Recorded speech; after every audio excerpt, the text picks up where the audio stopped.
غزوہ بدر، اس غزوہ سے پہلے ابو سفیان 1000 مال تجارت سے لدے ہوئے اونٹوں کا قافلہ، 1000 اونٹوں کا مال تجارت سے لدا ہوا شام سے لے کر مکہ جا رہا تھا۔ اور وہ جتنی تجارت کر رہے تھے قریش مکہ، حضور علیہ السلام چونکہ مدینہ پاک آئے تو مدینہ میں اسلامک اسٹیٹ قائم ہو گئی، انہوں نے نکالا تھا اس لیے کہ یہ ختم ہو جائے گا اسلام، محاصرہ کیا تھا، وہ تو قتل کے در پہ تھے، ان کا مدعا تو یہ تھا کہ یہ تحریک ختم ہو جائے گی اور اسلام معاذ اللہ ختم ہو جائے گا۔ اور آقا علیہ السلام جب مدینہ تشریف لے آئے تو آپ اسلامی ریاست کے سربراہ بن گئے، یہودی اور سارے قبائل بھی آپ کے تابع ہو گئے، اور اسلام ایک دن بدن بڑھتی ہوئی قوت بننے لگا۔ کفار اور قریش مکہ جل گئے، ان کے لیے اسلام کا ترقی پانا قابل قبول اور قابل برداشت نہیں تھا، لہٰذا وہ جنگی تیاریوں میں لگ گئے۔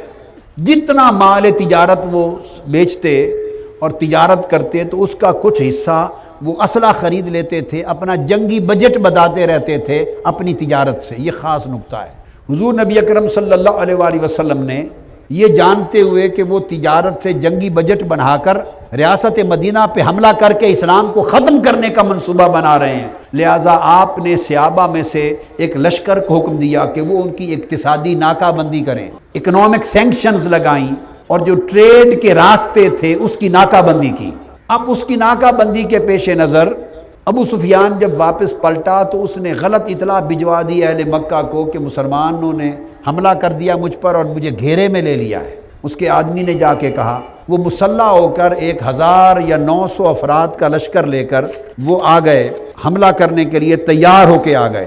اب کفار کے 2 لشکر بن گئے، ایک 1000 اونٹوں کا مال تجارت کا لدا ہوا اور دوسرا وہ سرداروں کا لشکر، بڑے بڑے جو سردار تھے، تو دوسرا قریش کا سرداروں کا لشکر آ گیا مکہ معظمہ سے۔ وہ مسلح لشکر تھا لڑائی کے لیے، یہ مال تجارت کا 1000 اونٹوں کا مال کا بھرا ہوا لشکر تھا۔ یہ سچویشن ذرا سمجھیں، جب نکلے تو بعضوں کی نگاہ 1000 اونٹوں پر تھی، مال کا لدا ہوا لشکر، تو دل لبھانے لگے۔ یہ تربیت کا نقطہ ہے پہلا۔ بعضوں کا دل کہے کہ وہ ادھر لڑائی ہوگی، موت ہوگی، پتہ نہیں کون جیے کون مرے، تو کئی کہیں ادھر موت ہے، جنگ ہے، پتہ نہیں کون بچے کون شہید ہو جائے، تو ادھر ان کا بڑا لشکر تو ہے نہیں، چھوٹا سا قافلہ ہے، تجارت ہے، 1000 اونٹ ہیں، ادھر مال ہی مال ہے۔ تو حضور علیہ السلام کو مشورہ دینے لگے، یا رسول اللہ کہ اس لشکر پہ حملہ کر دیں، یہ مال تجارت والے لشکر پہ حملہ کریں۔ اب آپ سمجھ گئے، کئی جن کا وہ ایمان کا درجہ زیادہ مضبوط ہو چکا تھا، سیدنا ابو بکر، سیدنا عمر، سیدنا عثمان، سیدنا علی، اور وہ بڑے اونچے درجے والے لوگ، وہ کہیں نہیں یا رسول اللہ، آج مارکہ آیا ہے تو اللہ کی راہ میں جان قربان کرنے کی، گردنیں کٹوانے کا وقت ہے، ادھر تھوڑی گردنیں کٹنی ہیں، ادھر مال ملے گا، ادھر مولا کی رضا میں گردن جائے گی، ادھر جاتے ہیں۔ اللہ تبارک و تعالیٰ نے وعدہ فرمایا حضور علیہ السلام کو، اور آپ نے صحابہ کو بتا دیا، دیکھو بھائی اللہ نے وعدہ کر دیا ہے کہ ان 2 لشکروں میں سے ایک لشکر پر تمہاری فتح ہو جائے گی۔ آقا نے فرمایا وَإِذْ يَعِدُكُمُ اللَّهُ إِحْدَى الطَّائِفَتَيْنِ أَنَّهَا لَكُمْ، بس اتنا فرما دیا۔ فرمایا اور اللہ نے وعدہ کر دیا کہ ان 2 گروہوں اور لشکروں میں سے ایک جماعت پر تمہارا غلبہ ہو جائے گا، تمہارے ہاتھ لگ جائے گی۔ جب یہ سن لیا کہ ایک پر غلبہ ہو جائے گا، اب اس ایک کا تعین اپنی شوق سے کرنے لگے۔ انہوں نے کہا وعدہ تو آ گیا ہے کہ ایک پر ہم جیت جائیں گے، تو پھر اسی 1000 اونٹوں والے پر حملہ کر لیں۔ آپ بات کو سمجھے نا، اللہ نے کہا تھا کہ ایک پر چھا جاؤ گے، اب وہ ایک کون سا ہے؟ ابو سفیان والا ہے یا ابو لہب والا ہے؟ 1000 مال تجارت کے اونٹوں والا لشکر ہے جو قابو ہاتھ میں آئے گا، یا 1000 مسلح فوجیوں کا لشکر ہے جن سے لڑائی ہوگی؟ یہ بات پہنچ گئی اذ یعدکم اللہ، اللہ کا وعدہ آ گیا ہے، اللہ کا وعدہ ہو گیا کہ تم جیت جاؤ گے۔ جب یہ سنا کہ وعدہ آ گیا ہے جیت جاؤ گے کسی ایک پر، اب وہ ایک کون سا ہے؟ وہ چاہیں کہ اپنی مرضی سے اسی کو جڑ لیں، اسی کو وہ کہیں اسی کو ایک بنا لیتے ہیں، 1000 کا اونٹوں والا یہی ایک ہے، دوسرے کہ نہیں اسے ایک بناتے ہیں جہاں جانے جائیں گی۔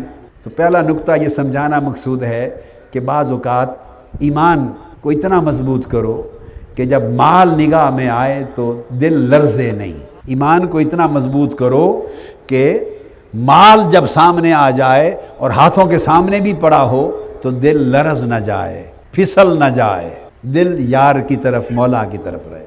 یہ پہلا نکتہ تھا۔ اور آگے حضور نے قرآن مجید نے کہا وَتَوَدُّونَ أَنَّ غَيْرَ ذَاتِ الشَّوْكَةِ تَكُونُ لَكُمْ، اور اللہ نے راز بھی کھول دیا اور فرمایا محبوب بتا دو، ہم سب کچھ دیکھنے والے ہیں کہ تم کیا چاہتے تھے۔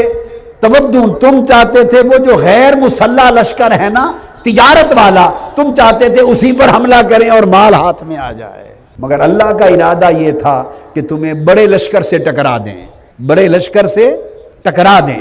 چنانچہ فیصلہ ہوا، آقا علیہ السلام ادھر لے کے چل پڑے۔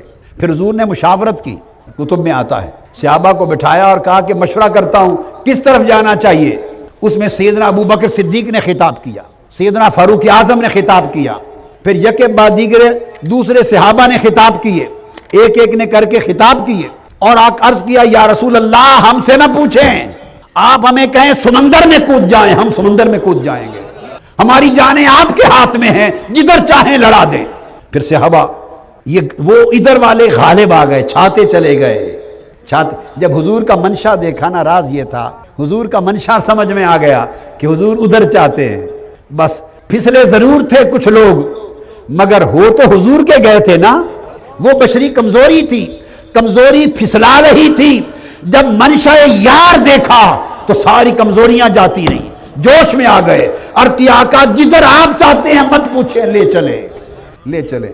لہذا خواہش نفس یا طبی اور بشری کمزوری اور طبیعت کا رجحان ایک طرف اور منشا یار ایک طرف، حضور کے چہرے کا رجحان ایک طرف، جب دونوں میں موازنہ ہوا تو وہاں انہوں نے نفس کے رجحان کو قربان کر دیا اور حضور کے رجحان کو اپنا لیا۔